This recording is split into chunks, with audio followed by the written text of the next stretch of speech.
Hey gang, Scott here.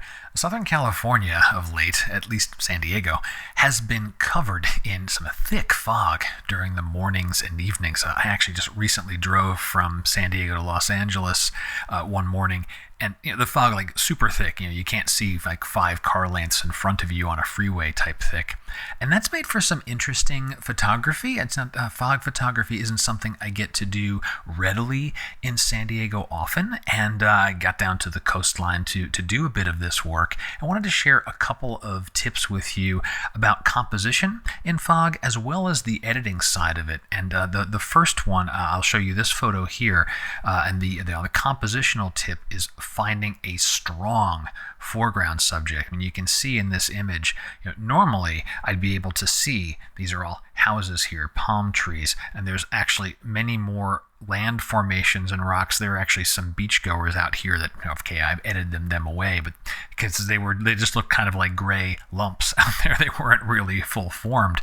But with a strong foreground subject, you can anchor the composition of the photo, because fog is a wonderful thing for simplifying your composition. Nature takes care of that for you. It's one of the reasons it's really nice to do in a forest, which is normally a lot of chaos, and then the fog simplifies things because it just blurs and sometimes completely obscures the background. But for a strong foreground subject like this, how did I go about processing it? So you can clearly see I went in a black and white direction with this one, but let me bring up all the panels here and go back to the original. You can see the original. Yeah, there's a color palette here. I'll call it warm cool, but it's not even really that warm or that cool. There's the bluish tone of the fog in the background and some yellowish tone on the sand. Not particularly inspiring. So one of the first choices I made was not a lot of color here. At least I wasn't feeling good about a color image here. So did go into a black and white direction, and you'll see over on the right side. That's just using a profile, just a camera profile. Certainly kind of dark. Still the underpinnings of the shadows are very deep, although that's something I'm looking for in a fog photo, especially one that I've gone to black and white, because here's where we'll take advantage of contrast. The fog can become, very white, very ethereal. It's what we want for the fog, and having some crisp, deep shadows helps. That's where the strong foreground subject comes in here.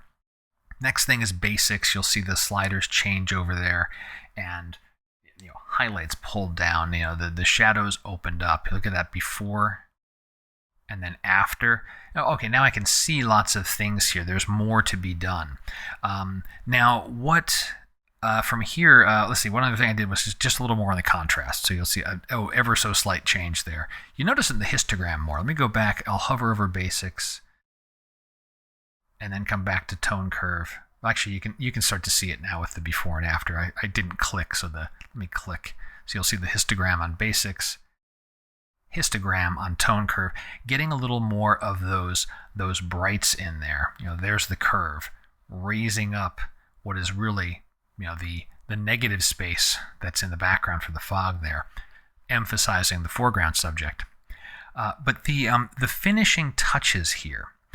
This is the final image. And you'll notice a few shifts, in particular before and after. Look at the foreground, after. It got softer, right? And so how was that accomplished?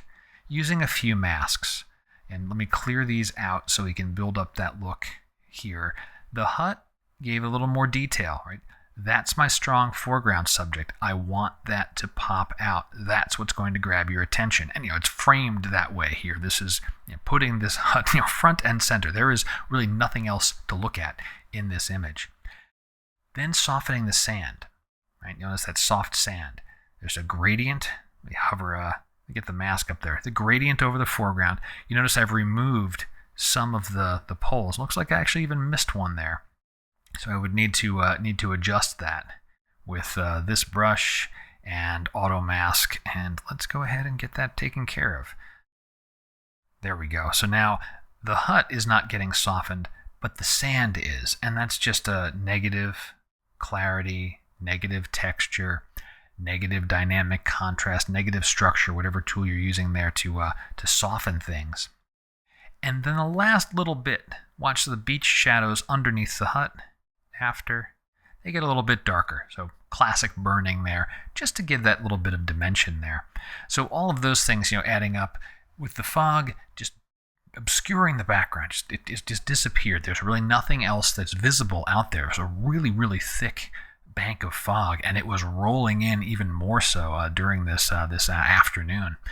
Using a strong foreground subject to anchor the photo and just let everything else disappear.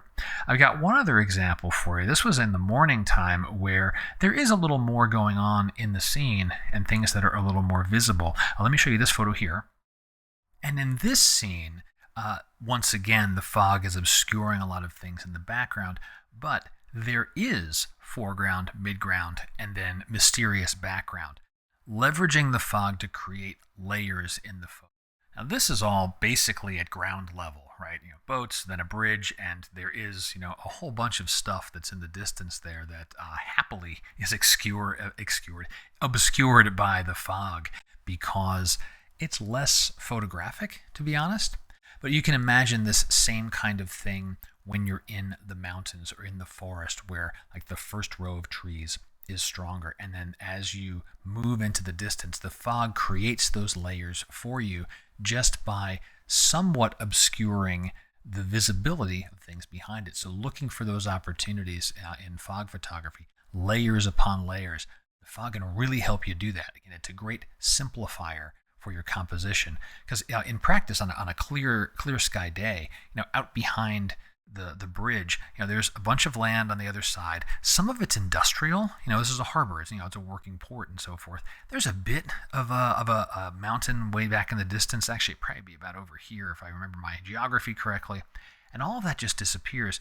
I can focus purely on the boats that are anchored in the harbor.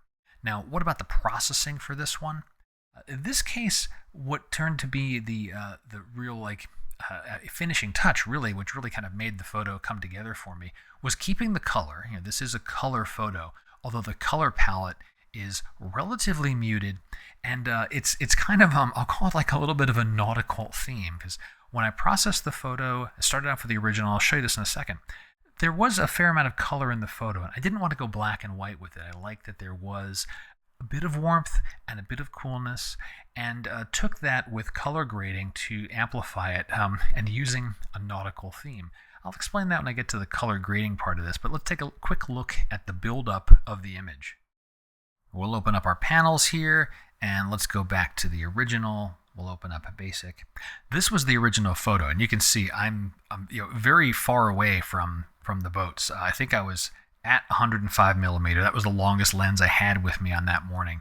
But this was the part that was interesting. I was playing around somewhat with this yellow boat, and I've got different photos where that was centered. But this grouping here caught my eye at this moment. And the photos, very, very flat, mostly blue. But the very first thing was, okay, there is just way too much empty space. It's dead space, right? There's nothing that the top or bottom is adding here, so we need to crop in. And that already improved the story of the photo, right? Got a little bit of breathing room on the top, a little breathing room on the bottom, kept some of the weak reflections of the masts as well as the supports for the bridge, and then played around with the camera profile and settled on vivid. So this is just, this is subtle. Before and after, it is, I'm not even sure if it's going to come through on YouTube, but where I noticed it is a little bit more in that blue of that mast, and just a little better treatment on the boats. Probably could go either way on that one. That's not the critical part of the edit. What's coming up is, as usual, do things with white balance. Notice I got this a little bit warmer. I bounced around between, the as shot versus cloudy versus custom. And cloudy, a little bit too warm for my taste. And then as shot, was a little bit too cool. So, 5900, cloudy was 6500. I ended up roughly splitting the difference, just manually dialing that back a little bit. I like a little bit of the warmth in the background, I like a little bit of coolness in the foreground. But look at that histogram. It's just all crushed in the middle, right? Fog is all middle gray.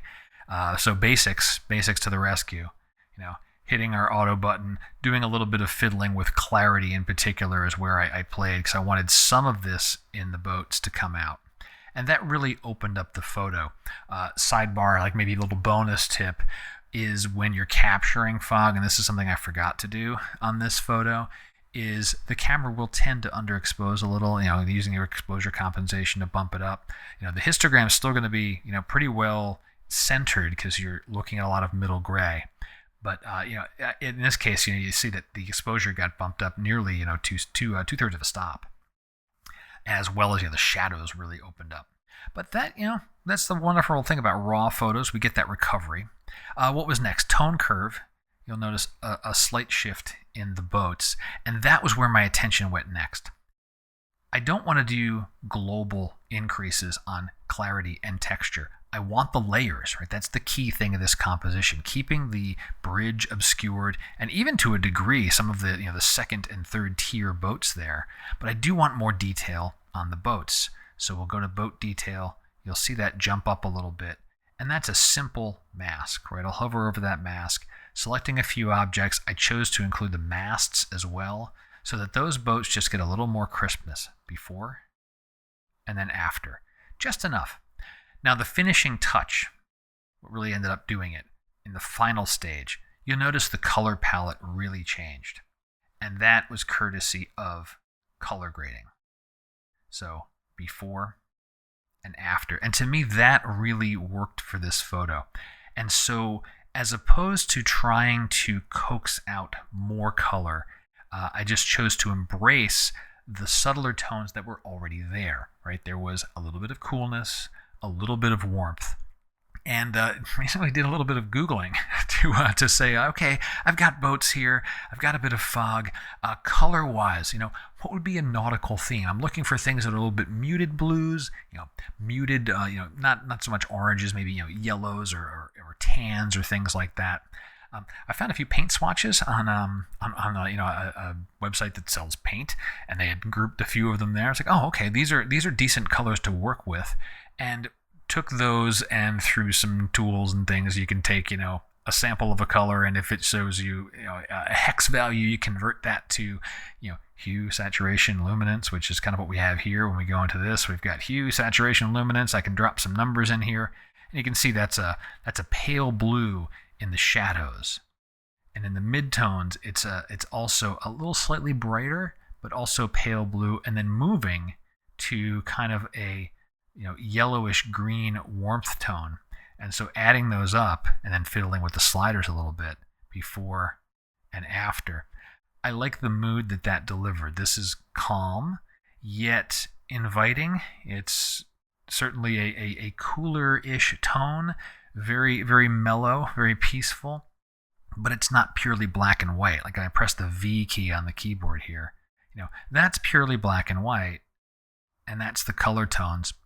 For me, the color grading worked really well, and depending on the type of fog photo you have, if there's enough light cutting through and it's showing enough color, again, now I'm mentally thinking of mountains or even cityscapes where you've got fog low on the streets, where, let's go back to the mountains, greens of the trees are coming through and you've got that bright white fog. Keeping that color there can really help, because it becomes more contrast. In this case, color contrast. I've done videos on the past of different kinds of contrast you need to be aware of. Color is one of them. But these are the two photos I wanted to share with you, where you've got some foggy conditions. Use the fog to your advantage because it simplifies the scene, and look for strong subjects, look for layers, and then when you're editing, don't try to buck the trend of what the fog is doing. Embrace it and make it a character in the photo and work with it to your advantage. I hope you found the video helpful, useful. Got questions? Drop them below. And until next time, my name's Scott Davenport. Have fun.